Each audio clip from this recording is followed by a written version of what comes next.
ছাত্র জনতার আন্দোলনের জেরে 5ই আগস্ট পতন হয়েছে স্বৈরাচারী শেখ হাসিনার। তারপর থেকে দেশের সবখানে নিরাপত্তা জোরদার করা হয়েছে। বিশেষ করে দেশের স্পর্শকাতর এলাকা বিমানবন্দরের নিরাপত্তা রয়েছে সবচেয়ে বেশি, কারণ রাজধানীর শাহজালাল আন্তর্জাতিক বিমানবন্দর দিয়ে অনেক নেতাকর্মী পাড়ি দেওয়ার চেষ্টা করছে বিদেশে। আটকও হয়েছে তারা। সেই ধারাবাহিকতায় এবার চিত্রনায়িকা মাহিয়া মাহিকে জিজ্ঞাসাবাদ করা হয়েছে বিমানবন্দরে।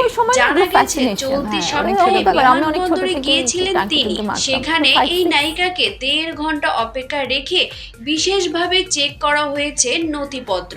বিভিন্ন গোয়েন্দা সংস্থার রিপোর্টে তার নাম আছে কিনা তা খতিয়ে দেখা হয়েছে।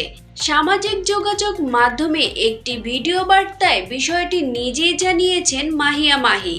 ভিডিওতে মাহিয়া মাহি বলেন, এয়ারপোর্টে যেতেই একটা কাণ্ড ঘটে গেল।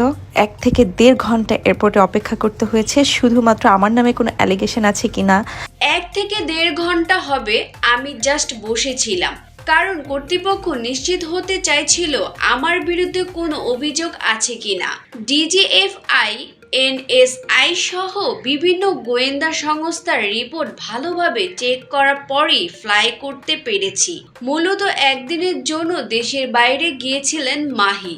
এরপর সেখানকার কাজ সেরে আবারও ঢাকায় ফিরেছেন এই নায়িকা। অভিনেত্রী পরিচয়ের বাইরেও রাজনীতিতে বেশ সরবর ছিলেন মাহি। আওয়ামী লীগের হয়ে দ্বাদশ সংসদ নির্বাচনে অংশ নিতে চেয়েছিলেন তিনি, কিন্তু দলের সমর্থন না পাওয়ায় স্বতন্ত্র প্রার্থী হয়েও খুব একটা সুবিধা করতে পারেননি এই নায়িকা। শেষমেশ নির্বাচনে বড় ব্যবধানেই হেরেছিলেন তিনি।